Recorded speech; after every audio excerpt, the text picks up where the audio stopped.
Bonaduce, life coach. Danny Bonaduce, life coach. That's right. It is time for your life coach. Call me up right now, 1-800-252-1025. We'll also take your emails at lifecoach@KZOK.com. Life Coach brought to you by Goldberg Jones Divorce for Men. Call 1-800-DIVORCE. Let's start with one of them, their emails. Indeed. Like you said, it's lifecoach@KZOK.com. Or when you call, remember you can change your name. Call yourself Steve or Becky or Billy or Bob. Amy in Tacoma has sent an email to the Life Coach. My 6-year-old daughter has been invited to a friend's birthday party. The party is being held at one of those bouncy house party places. My sticking point is that the invitation made it clear that the parents of the invitees are expected to chip in to pay for the party. I have no problem buying a modest gift for the birthday boy, or maybe even adding $25 on top of that to pay for the parents' choice of venue does not seem right to me. Do you agree? How would you handle it? So I'm okay buying a gift, right? But putting in $25 to pay for the party. I was thinking that my first reaction, and listen to the rest of my life coach, because if you're listening and you think this is my advice, you'll be wrong. I'm thinking, don't go. How dare they insist that you pay money for this? I think it's a terrible call. But having said that, my advice to you is, if you're not taking such umbrage with it, you'd be punishing your 6-year-old daughter. Your 6-year-old wants to go to the party. Just, if you don't mind the flack you kind of take emotionally or the way people are going to look at you, don't do it. Don't bring any money extra for that. Don't pay anything into that at all. That's the way they want to celebrate their kid's birthday, is with a bouncy house. The parents of the kid, and maybe on other occasions, the parents' best friends get together and they pay for a bouncy house. But it's crazy to expect all the invitees to out with all the monies they've incurred having this bouncy house. Okay, but what if you had a party for your kid at Chuck E. Cheese? Right. Would you expect all the other parents to pay part of it? No, because I'm thinking, well, that makes sense. No, I had several birthdays at Chuck E. Cheese, and I didn't ask any other parents to pay the tab. Because it was the party for my your kid's kid. birthday kid. That's the way. But don't the parents give their own kids the tokens and stuff? So they are kind of chipping in a little bit. Oh yeah, and I'm not giving your kid money to play games at Chuck E. Right. Cheese. Matter of fact, I steal money from my kid for that. I play those games like crazy when I'm there. I get 400 tickets. But if it cost, just throwing a number out there, it costs $100 to rent a special room at Chuck E. Cheese. This is the way I roll on kids' birthday. I'm going to pay whatever I incur to pay for my kid's birthday present. That's the way I would do it. So I would say go. Don't bring the money and let them look down their nose at you for a little bit. But I don't think they have any right to ask for that money from you, a hardworking person taking care of a 6-year-old. 800-252-1025. Call that number right now if you've got a question for Danny Bonaduce, Life Coach. Any kind of problem, he can help you. Because strangely enough, he has actually been through it all. I do, and I have. I have the Chuck E. Cheese birthday parties right there. Well, if you haven't been through it all, you can still help people figure it out. Because I don't think you've had this next problem. I'm interested. Let me know. But I know that you can figure out the answer because you're the Life Coach. That's right. It's an email that went to lifecoach@KZOK.com from Shannon in Seattle. I have learned from a relative that I have a half-sibling I never knew existed. My mother gave this person up for adoption as a newborn, and I always had a strained relationship with my late mother. And frankly, I have no desire to meet this person. I'm afraid it could stir up bad emotions for me. I am now hearing that he wants to meet me. What can and should I do? You have a right to privacy. Absolutely. You know what? I would, and I'd kind of want to meet anybody that had my DNA, but not dying to. I wouldn't go, too far around the block to meet somebody I never met and I don't have an emotional investment in. I don't think you have any real problem with saying you don't want to meet them. Now, if you insist, if this person is essentially knocking on your door and you won't open the door, that's kind of weird. I don't think you should fight not to meet this kid. He didn't do you anything wrong. But if you don't want to meet him, you don't have to. You don't have to meet him. And people, they can look down their noses again.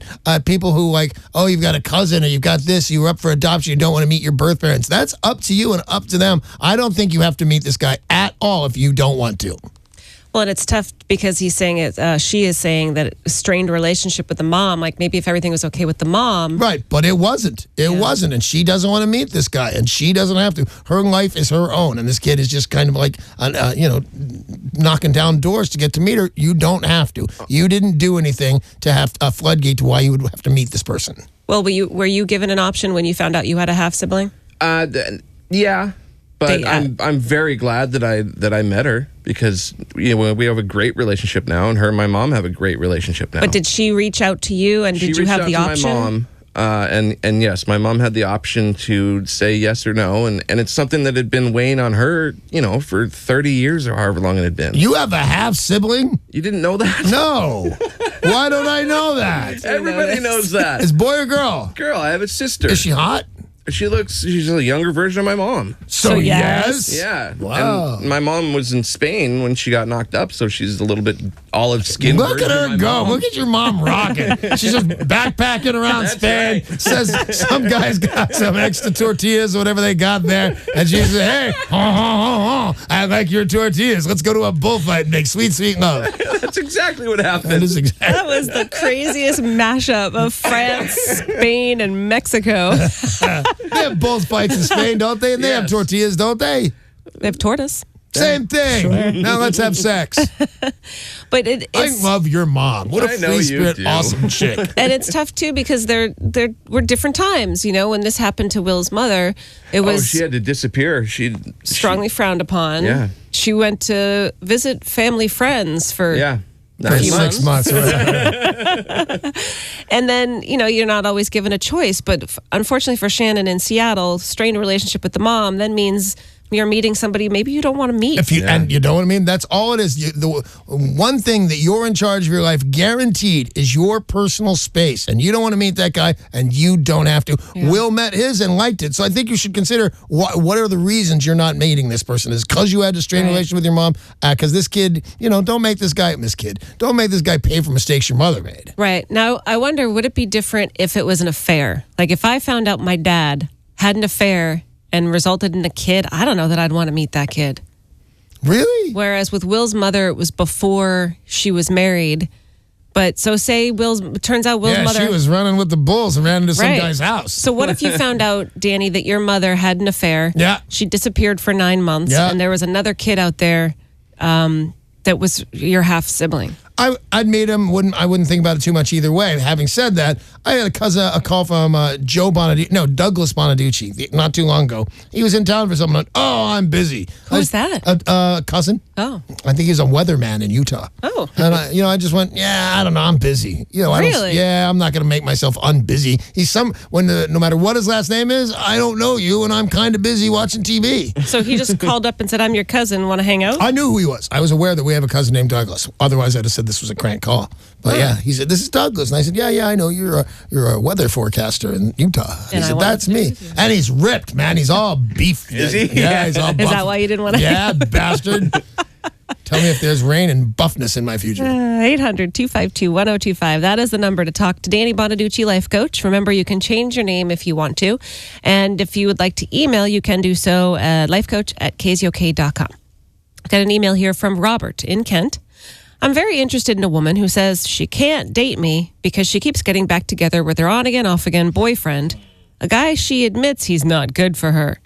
Now, I think she likes me, but I worry that if I wait, I might end up with nothing.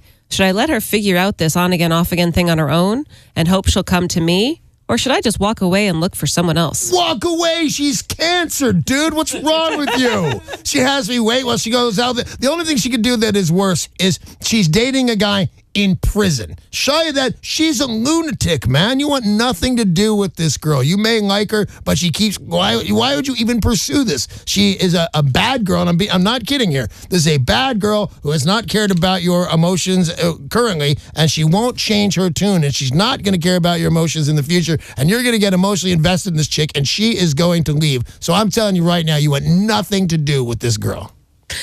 What the hell are you two doing? I'm trying to give advice, and I see you two freaking out.